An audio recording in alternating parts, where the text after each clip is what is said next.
Bonjour, je commence par boire à votre santé. In vino veritas.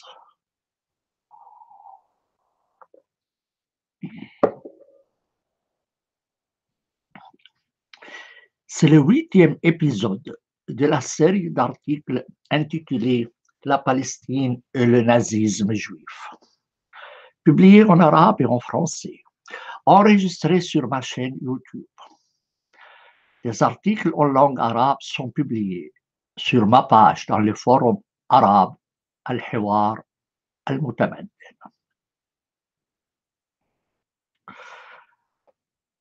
Je répète ici que la notion de nazisme juif n'est pas de moi.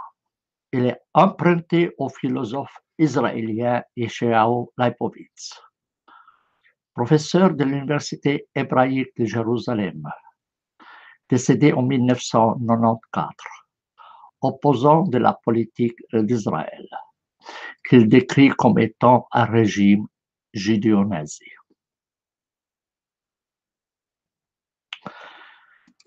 Nous consacrons cet épisode à la destruction par Israël en 1967 d'Emmaüs, de Beth Nouba et d'Eyalou. Parce que lundi de Pâques, les églises chrétiennes lisent l'évangile de Saint Luc, qui parle de la rencontre de Jésus avec deux de ses disciples sur la route d'Emmaüs.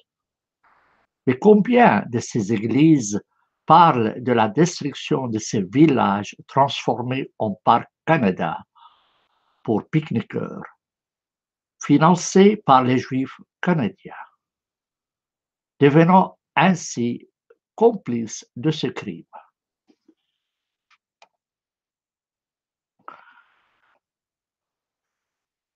Pour parler de ce crime, nous allons citer un article d'Amos Kenan, soldat israélien qui a participé au combat dans cette région. Ce rapport a été envoyé à tous les membres de la Knesset. La traduction française est tirée de l'ouvrage d'Ilan Halevi sur Israël et la Palestine.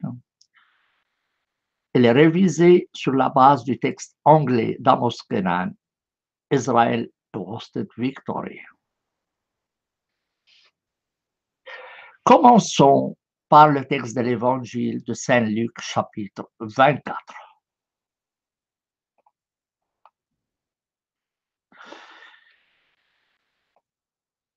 Voilà ce que dit Saint Luc. Et voici que ce même jour, deux d'entre eux faisaient route vers un village nommé Emmaüs.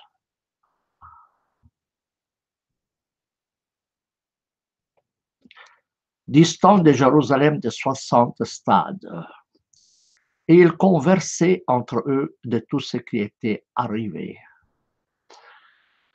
Et il advint, comme ils conversaient et discutaient ensemble, que Jésus en personne s'approcha, et il faisait route avec eux. Mais leurs yeux étaient empêchés de le reconnaître. Il leur dit: quels sont donc ces propos que vous échangez en marchant? Ils s'arrêtèrent le visage sombre. Prenant la parole, l'un d'eux, nommé Cléophas, lui dit: tu es bien le seul habitant de Jérusalem à ignorer ce qui est arrivé ces jours-ci?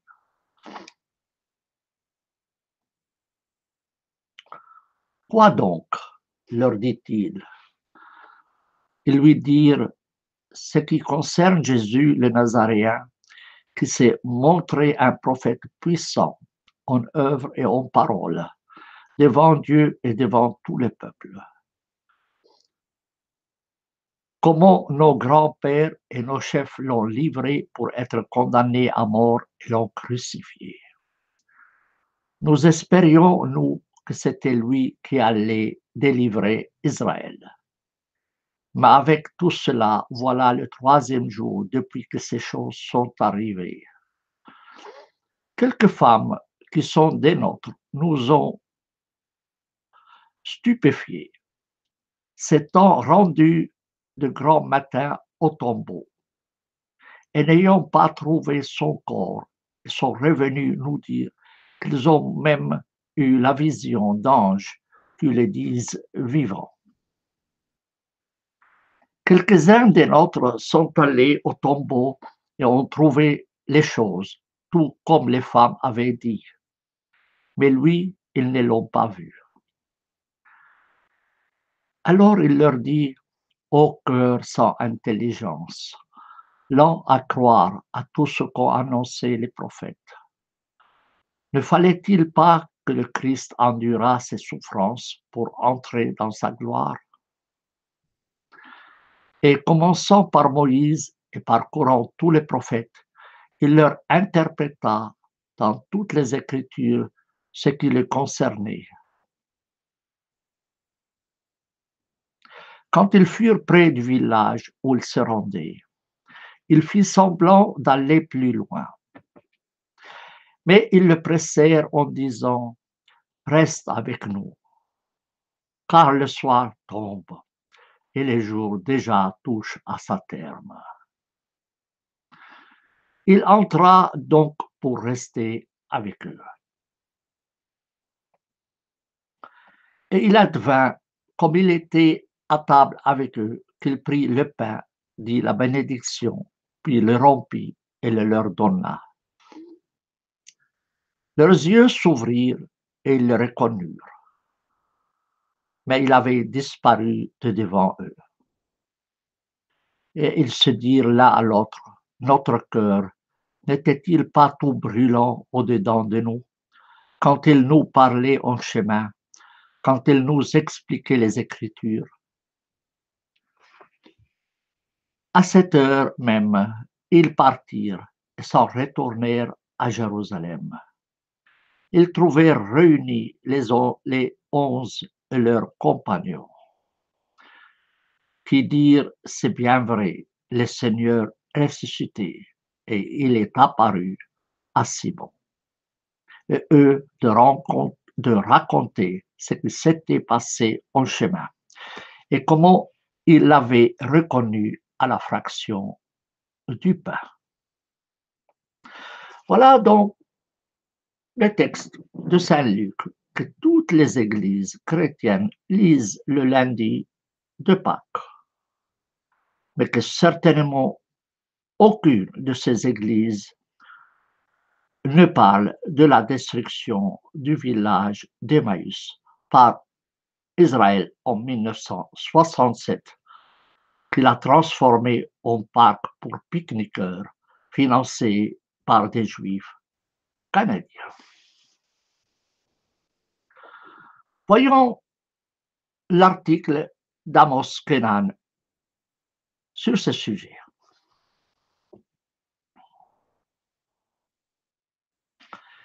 Il écrit, le commandant de ma section a dit qu'il avait été décidé de faire sauter 3 villages dans le secteur, Yalo, Betnoba et Emmaüs, pour des raisons de stratégie, de tactique et de sécurité. En premier lieu, pour redresser la poche de la trône. Ensuite, pour punir ce repère de meurtriers. En troisième lieu, pour priver les infiltrés d'une base future. On peut bien sûr discuter de cette démarche idiote qui inspire les punitions collectives et se fonde sur la croyance que si un infiltré perd une maison, il ne pourra en trouver une autre pour y tendre son embuscade. On peut aussi débattre des mérites de l'argumentation du nombre de nos futurs ennemis. Mais pourquoi discuter? On nous dit que notre travail consistait à fouiller les maisons du village et que si nous y trouvions des hommes armés, de les faire prisonniers. À toute personne non armée, on devait donner le temps d'empaqueter ses affaires avant de lui dire de s'en aller, d'aller à Bethsira, un village peu éloigné. On nous dit aussi de prendre position autour des entrées des villages pour empêcher les villageois qui avaient entendu les Israéliens assurer à la radio qu'ils pouvaient rentrer chez eux en paix, de revenir chez eux. Nous avions l'ordre de tirer en l'air et de leur dire qu'il n'y avait pas d'accès au village. Les maisons de Beth Nouba sont de belles maisons de pierre, et quelques-unes sont même des demeures tout à fait somptueuses. Chacune se dresse dans un verger d'oliviers, d'abricotiers, de vignes. Il y a aussi planté des cyprès et d'autres arbres pour leur beauté et l'ombre qu'ils dispensaient.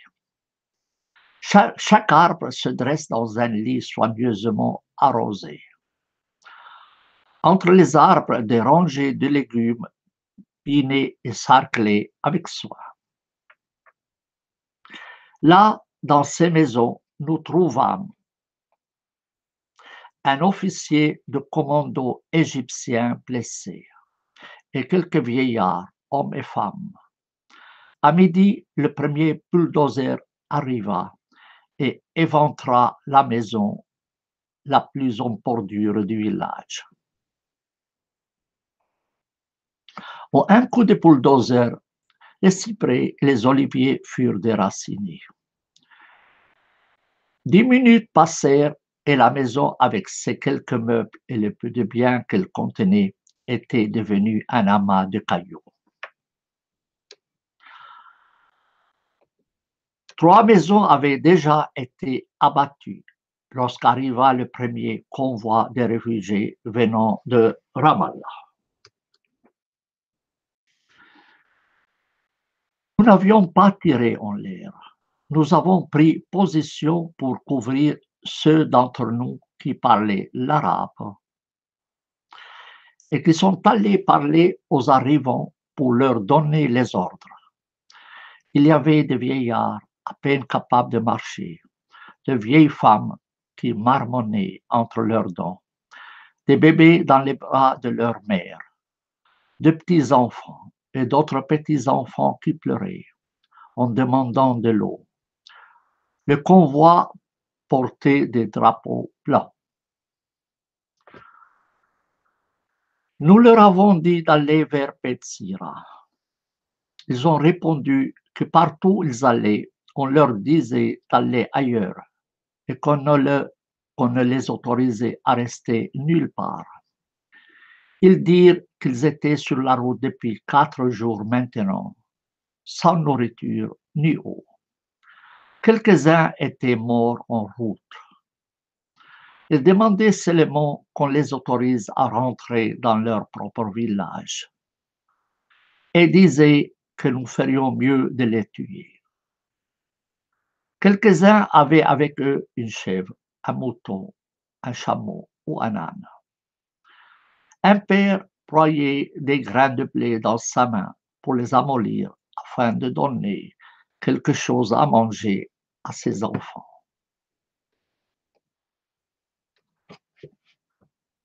À l'horizon, on pouvait voir la colonne suivante qui s'approchait.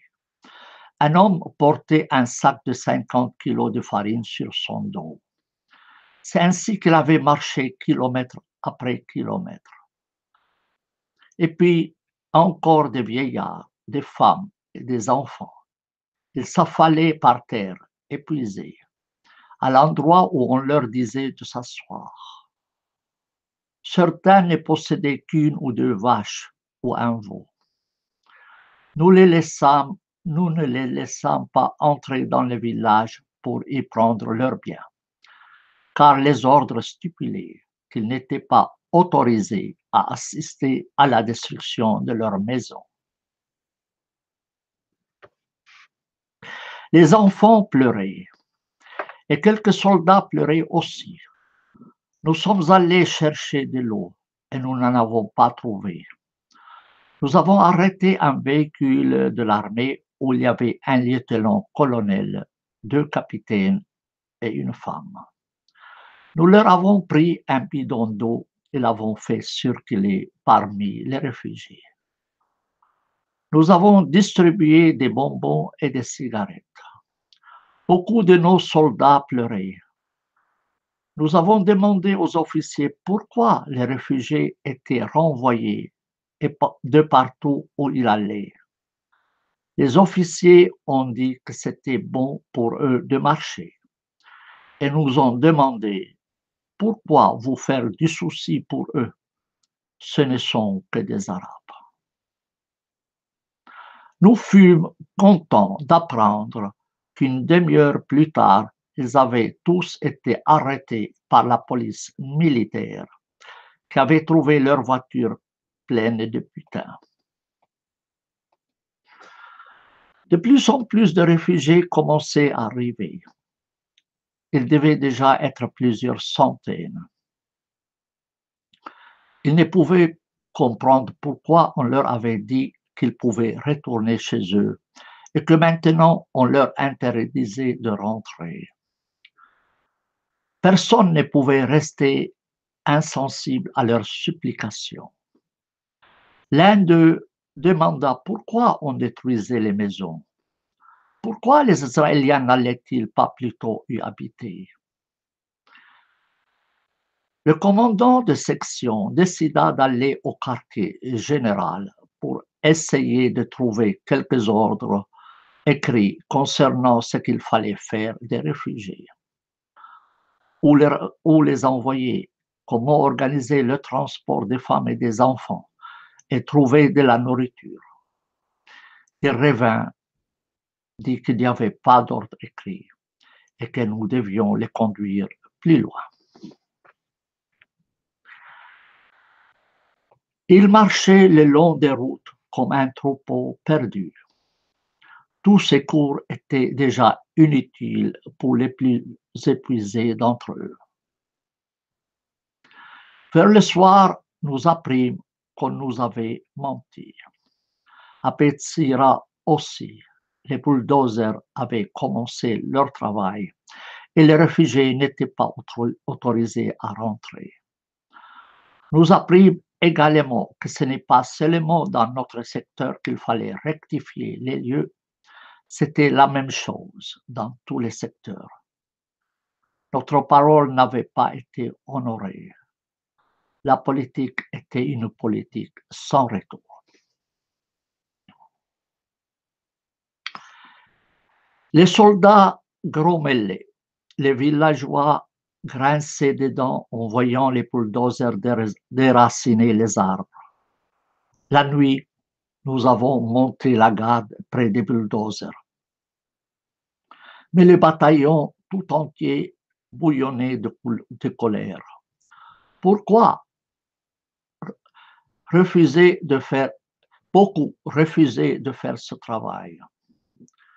Le matin, on nous transféra dans un autre endroit. Personne ne pouvait comprendre comment les Juifs pouvaient faire des choses pareilles. Même ceux qui justifiaient l'opération disaient qu'on aurait dû prévoir des abris pour la population, qu'une décision finale devait être prise à leur sujet, afin de pouvoir leur dire où aller. Les réfugiés auraient dû être transportés vers de nouvelles habitations avec leurs biens. Personne ne pouvait comprendre pourquoi il fallait dépouiller le paysan de son poêle à pétrole, de sa couverture et de ses provisions. Les poulets et les pigeons étaient enterrés sous les décombres. Les champs désolés sous nos yeux. Et les enfants qui se sont traînés le long des routes ce jour-là, pleurant amèrement, seront donc les fédéines de 19 ans. C'est ainsi, en ce jour-là, que nous avons perdu la victoire. Ici se termine l'article d'Amos Kenan. Je vous donne le lien des photos de la destruction d'Emmaüs, prises par un soldat israélien qui y a participé. Je bois de nouveau à votre santé in vino veritas.